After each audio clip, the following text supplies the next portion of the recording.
Welcome to AI for Business, your source for the most important AI news and AI tools that matter.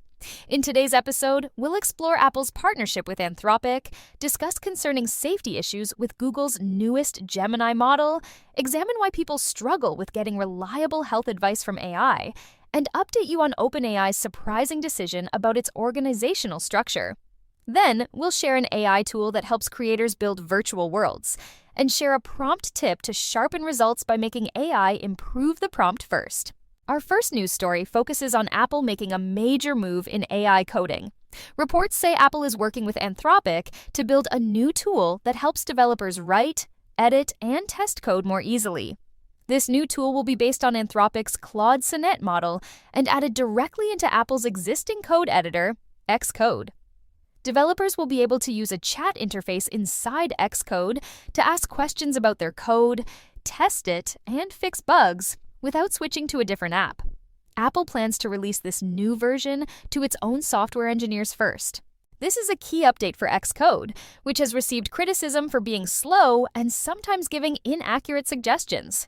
Meanwhile, Claude has become popular with developers for handling complex tasks and working well across platforms. Big companies are adopting these tools fast. Microsoft's CEO recently said that AI now writes 20 to 30% of their code. This shows how AI is changing the way software gets built. Next, we look at a new report from Google about its latest AI model, Gemini 2.5 Flash. The findings raise concerns.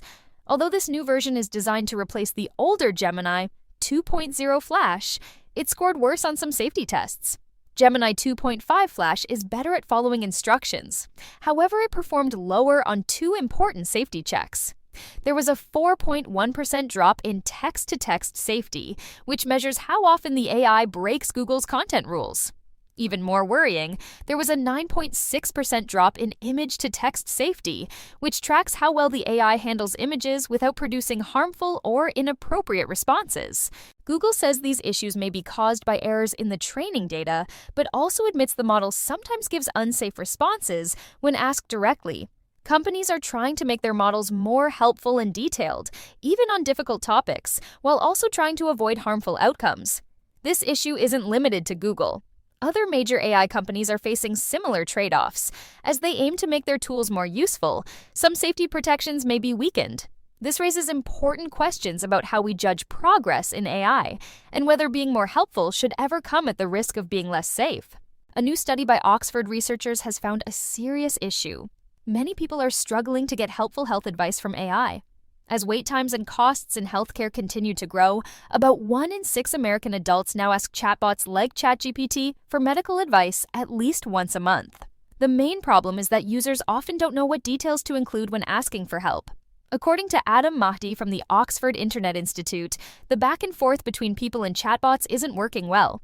In the study, people using chatbots for health questions didn't make better decisions than those who used regular internet searches or their own judgment.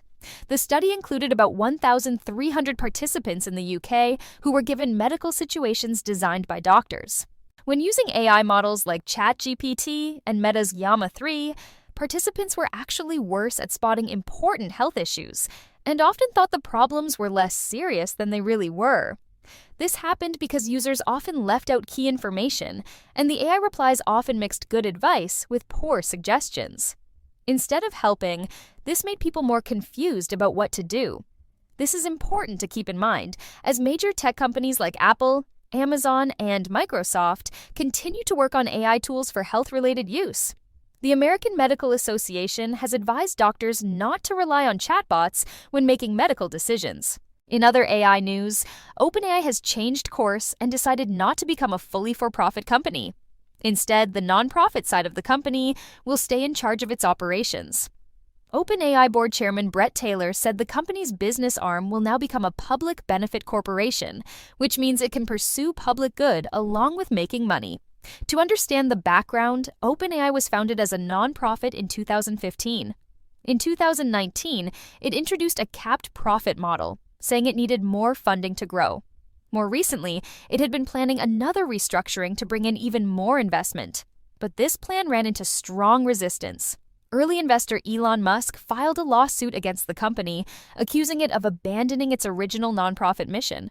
Former employees, nonprofit leaders, worker groups, and Nobel Prize winners also sent letters asking officials to stop the changes. Today's AI tool to try is Unity, a platform that offers tools to build rich virtual environments in the metaverse.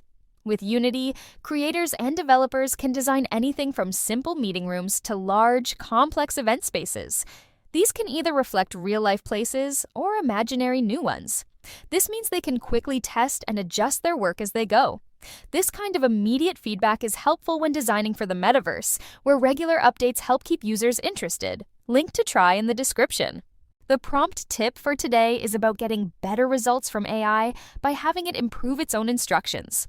When using AI tools, try asking the system to rewrite your original prompt before it gives you an answer. This creates a two-step process. First, the AI sharpens the question, then responds to the new version. For example, instead of saying, "Give me social media ideas for a product launch," you could say, "Improve this prompt so it leads to more creative and engaging ideas." Then respond to the new version. This method is helpful when you want more creative, clear, or detailed answers, but aren't sure how to ask. Letting the AI improve the instructions uses its ability to spot patterns and produce stronger results. That wraps up our news and insights for today. If you found today's episode helpful, please subscribe to AI for Business so you never miss our latest updates. We also appreciate you sharing this podcast with colleagues or friends who might benefit from these discussions. Your feedback matters too, so please consider leaving a review, which help us improve the show and make it more useful for everyone in our community. We'll be back tomorrow with more updates. Until next time, keep exploring how AI can work for you.